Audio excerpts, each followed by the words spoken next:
Mego Winnie okidi, mego Winnie okidi, nyapau don nyao. A lega ke war madit. Ni timbe pe wek la jok eni. Ma jok o miyo nying bore ni bosmic upokin wu unukit la meru Aryem. A lega ke war madit. Ni timbe pe wek la jok eni. Ma jok o miyo nying bore ni bosmic otim. Upok unukit la meru. Ngat muni wajo atini en la jok eni ngodo nam du dok dan me ruen kere dua ta dok ber fut noye ni jogo miyo bori power en iloke dugu la chek kare mugu en wona chuli furu cher ka lubu kore u cher ka lubu ko ngat makumeno ma wajini en ayuea en jok furu cher ka lubu kore pingo dong winyo kidi peye ngu maraj umat chin dano ni ki komi peye merok umat chin wati kika komi peye la raj on dano ni wati ki ka komi ma ini neno doke mir nyang mabe ni Lweny eni makitika Lweny ikom Aryem Jenifer utim binu yero ki lep mo ki ken loko gin mo ki ken ikom eni Lweny eni ubilok komi Lweny eni kiti ngo ubilok komi chochoki awaju mabe ni utim ka fun miero kony ki bori kidin pe wate ubilui ni mami unyo ubilui ni omera la mera no futi ka miero kwali ento teko kwali ubil yeri doko bilani dok weki dugu gina lana kudi makumbedi tika lano la mienwa mego Aryem Jenifer ungeo mabe ni mwaka madon kumbede achiela ngech nen chado utim bosmic wet pariemo ubino uyero la kewa kwiji uyero la ke Jenifer la wala kwiji ki lep moki ken pa yero lingo ye pugode lingo ye chidong wan mo wego la rachi ubet kalano megiwa pekar marumani dong mo wego la rachi ubet ka Lweny ikom danwa pekar marumani dong mo wego la rachi ubet ka pogo wan machala chuli pikar marumani dong wa yiu la rachi ubedi ka pogo kin politician ka timu jeme ranyi duju iloba chuli pe mwagadi wapenyu wi wakong wapenyu wi wan kong wan machala chuli ni yet maraju ki lep maraju eni utim bosmic wot pariemo dek chero ka yero ki dano igangi ikoj kwija pingo dek ka chero ka yero ki dano ila bon kwija pingo ka kiko duju kumbedi dong matit ya chuli udugu gina yera putim udugu gina lana putim udugu gin vulpele let mabe mater wajine udugu vulpele pautim bosmic wot pariemo tin no tiga yero ruot diki no tiga yero archbishop diki maje no tiga yero la tela muni diki maje no tiga yero mien ngat muni diki maje dok no ti yero won ngat muni diki maje no dok tiga Lweny ka muni so achiene en ki jok eni ma bosmic utim wajo ni ing bedo ka ngolo kere nam kilu dok kone bedo ngolo nam kwene du dok kone lake kila chek joke ki achiene ne ukelo me bino me kelo mone ikina chuli joke ki miyo bot en ni uti kere me yero megi dano me yero lutela me ya chuli me yero dano moke ken unyo me Lweny ikom ngat moke ken mati ya chuli digi no tiga Lweny ki luwe digi maje ti bot politician digi maje ti bot lu biachar digi maje ti bot lu tij radio dano eni weng gudugu vulpele pautim bosmic wot pariemo achuli pingo pebo be realistic pingo pebo kero wi wai tam wakero wi wai tich ni bosmic utim eni mono chiek petwer tiji kome enti above the law utim bosmic eni ene eluba unyo ene kadung chiek gudu ba president chidong utim eni matime rori nega mo ata unyo ngat mo mer ma gitiyo kede chalo kondom ka diga maje ki bayo ubet ka lana wana chuli pekaradi. We must think of action. We must think of disciplining otim bosmic otim. Umier watamu gin enuni. Doge actually umier ngeni injustice against one of us. It is an injustice against all of us. Uyero karecha la ke Jenifer la wala kwidi. Uyero kono abe Lilian kwidi. Ikarecha kukchoncha uyero bitres anywa kwidi. Diga maya do uyero nga kwidi. Actually peo bidugu gin pele pa otim. This is the right time to take action against otim. We must take legal action against otim. Where otim onyangoni any pay above the law.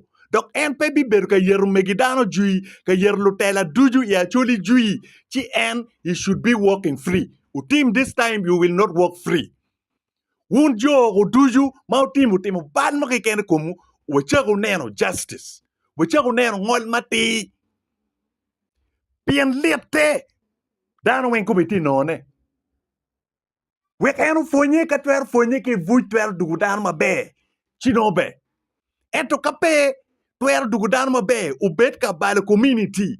Ubet ka kelo wapoka kin dokaki. I actually ubet ka kelo more. I kin actually any man petit ma be. Amira waj ki wona chuli ati. Ni jok muni mau tim wajo ni ene chere gamo ko ke tepi kwene. Kwere gamo ke Congo kwene. Kwere chere gamo ke Tanzania ni. Utim nen chalo ugamo jok eni. Me Lweny koma chule ye. Me poga chuli. Me kelo peko ikoma chuli. Me kela on ikoma chuli.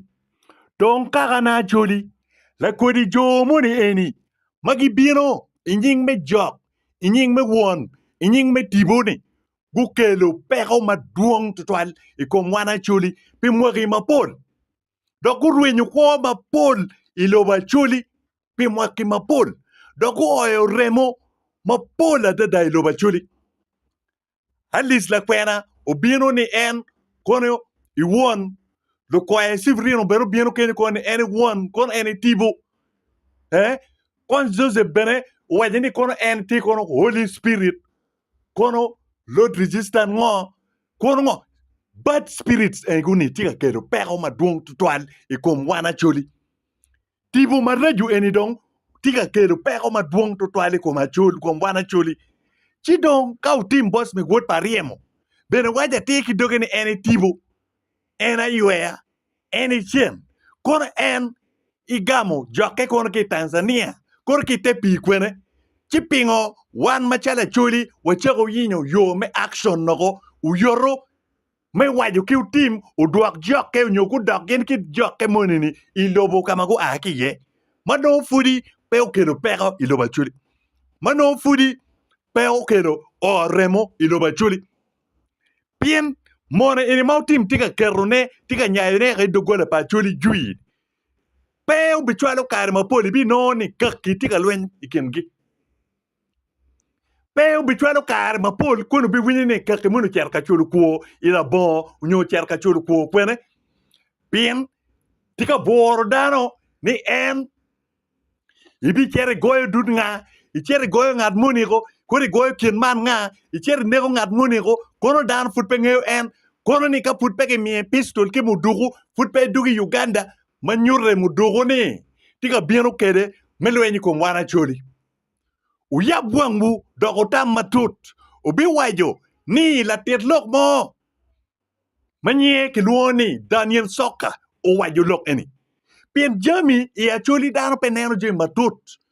Gimire ko kel pero kadong oy kar me pero kadong gichako fonye. Omier wabedu realistic, omier wabedu riek. Wachako preventing the money manon foot pero kel pero. Lemono wajini prevention is better than cure. Kawun pero neno tim ki wang mabe. Utim ubikero o remo madua dada. Ubikero pero madua dada ya chuli. La wo maja ma foot pero tiro. Niano mapol. Utimo wajani teke lu dira chuli gu yelo en tutwal tiene bi pielo. O waju look eni tie wa gina tie anagwaro voice recording tie wa ki video ne weng ni teke lu dira chwedi guber ka yelo en nyo ki weko ki kwanyo en ki position mon en ibi pie lum pie lum chala ngo chala dui so look enemy wono win mabe dok won ma tie gamente o miero niang ang'eyo mabe ni Museveni tila fony mabe en chi choki Museveni bi fonyo tim mabe adada ki bi fonye mabe adada bot Museveni ka itie pebet ka luo nying pie lum kun beda ka itie chie idi chie matwero magemere ni chui di mer command eto furiti ka luo nying pie lum bot gorilla bot muzee mang'eyo lokom gorilla chok lo weng ki East Africa itika luo nying pie lum ko la cho mak ter matek tika biene komi kare duja wajo ni ming mego ruode dok la ming niang no to ka fut ko peu biniang gaka lok ming kiken ming en no pengeni ubikelo pero ikom lu tiano ne idok family ne idok gangi enough is enough therefore ludiro ruodi uchak neno solution mafudi pero pedako kedo pero madit maloyo kit mati kedeni eni dong pero ba ento miro expecting nyo biaki pero madit tiga bieno yanyim ludiro politicians uchak neno solution nyo yo me preventing pero madit matiga bieno yanyim wun lu loch i level mapat wun lu guak bebedo lu guak chik omiro uchak neno solution me preventing pero madong kumbedi wati kede peme duguda pero maduong peme nyolo pero maduong to me I suggest legal action. Yes, nobody is above the law. Alogo man pilubana kilobona Dr. Daniel Soka, the voice of the voiceless.